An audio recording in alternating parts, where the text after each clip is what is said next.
आखिर दोष क्या है मेरा? यही कि मैं एक लड़की हूँ, या सिर्फ इस घर में जन्म लेना ही? या एक लड़की का जन्म तो होता है दो इंसानों से ही, लेकिन उसे उसके माँ बाप नहीं मिलते। एक लड़की को भगवान कांधा तो देता है दूसरों के सर रखने के लिए, लेकिन उसे उसके आंसू पोंछने के लिए कोई हाथ क्यों नहीं देते?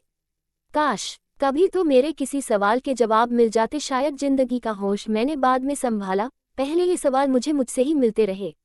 एक आईना था जो आंगन में टंगा था, जिससे मैं घंटों बातें करती थी, जिसे मेरी लाल आंखें बिल्कुल नहीं भाती थी। एक रोज मैं उससे भी आंखें चुराने लगी। मैं रात में तारों से बातें करने लगी। अब घंटों बातें करती हूँ, कभी कभी सारी रात बातें करती हूँ। मैं कौन हूँ? क्यों भगवान ने इस धरा पर भेज दिया है? नाम भी तो मेरे जन्मदाताओं से नहीं मिला। जिसके मन को लुभा गई उसने ही एक नाम दे दिया, और अब मुझे सब स्वाति कहकर बुलाते। हाँ, यही मेरा नाम है, स्वाति। एक सांस में कितनी ही बातें एक साथ कह गई स्वाति, जैसे कोई गुबार था दिल में उसके, जो फूटने को बेकरार था। बस छूने भर की ही देर थी। उसके हंसते चेहरे के पीछे कोई दर्द भी छुपा हो सकता, कभी सोचा नहीं था। जब भी मैं स्वाति से मिली, वह हमेशा हंसते हुए उल्टे मुझे समझाती, मेरे शिकवे शिकायत को दूर करती, जो मुझे मेरे अपनों से मिली। हमेशा एक सकारात्मक दृष्टिकोण से समझने और भूल जाने को कहती। आज उसे हुआ क्या है? क्यों ऐसी बातें कर गई? फोन पर क्यों मुझे घर आने को कहा?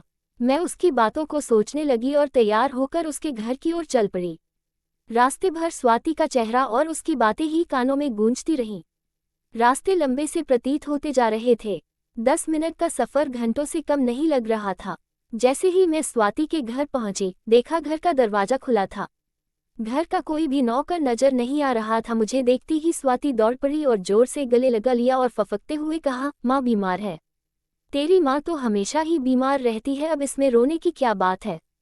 जल्दी ही ठीक भी हो जाती है। ठीक हो जाएगी, हिम्मत रख। मैंने उसे ढांढस बंधाते हुए फिर से गले लगा लिया। मैंने पास ही रखा गिलास का पानी उसकी ओर बढ़ाया और कहा, 2 घूंट पानी पी और शांत हो जा। माँ बीमार है, बात बस इतनी सी ही तो है, जो तुझे इतना नहीं रुला सकती।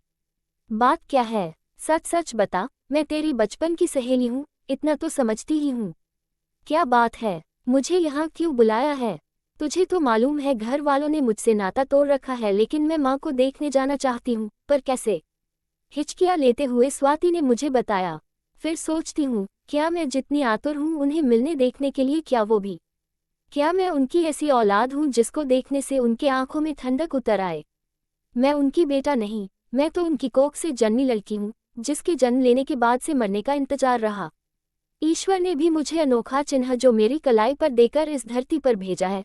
क्यों बनाया ये अनोखा चिन्ह, जिसे दिखा दिखाकर लोगों से मेरे मरने की अवधि पूछती थी? वास्तव में क्या माँ ऐसी ही होती है, जो अपनी अंश को अपने ही दूध से वंचित रखे?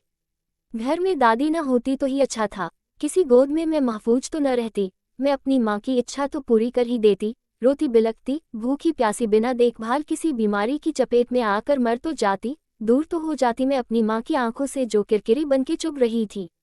लेकिन शायद ईश्वर की कुछ और मर्जी थी। वक्त के साथ में मैं भी बड़ी तो हुई, पर कहते कहते स्वाति के आंखों की लड़ियां टूटने सी लगी, हिचकियां थम सी गई थी। पर जैसे कोई ज्वार भाटा मेरे हृदय को द्रवित सा करने लगा। स्वाति की आंखों के सूखते आंसू मेरी आंखों में नमी बन के बहने को आतुर हो रहे थे, और स्वाति एक सांस में जाने क्या क्या कह जाना चाहती थी। मैं हैरान परेशान और अपनी आंसुओं के बोझ तले दबती जा रही थी। तभी स्वाति मेरे कंधे पर सर रखकर एक लंबी सांस लेती हुए बोली, तुझे पता है मैं सिर्फ 3 साल की थी, मेरे हाथ में फ्रैक्चर आ गया था। बच्चों के खेल खेल में मैं काफी ऊंचाई से गिर गई थी। मैं दर्द से कराह रही थी और मेरी माँ ने कहा कि मेरी बदमाशी है, बहाना है, और मैं रोते रोते सो गई थी। रात को पापा जब आए तो मुझे गोद में लिया।